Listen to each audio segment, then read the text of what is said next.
Let me talk to you a minute about what we really do here. We're a strictly contract machine shop. We do not have a product. I make to my customer specs. We can make a part in 94 inch in diameter, 20 feet long.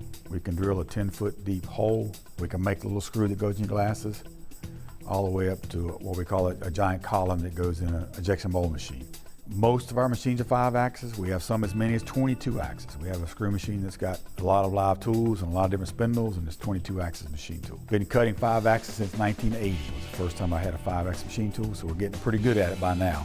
Have multiple machines here with multiple pallets, 35 pallets I think is the most. Those parts kind of stay set up in the cell. So if you had 25 similar part numbers that you wanted to run 5 a month, then we're kind of set up to do that for you, to cut some cost. We can do grinding, 5-axis machining, mill turns, just 3-axis milling, plus most any process to aluminum. Shot peen, fluorescent penetrant, anodized kiln film, hard coat, and we'll do shot peening in-house. The next thing we're fixing to add is HVOF and CAD plating.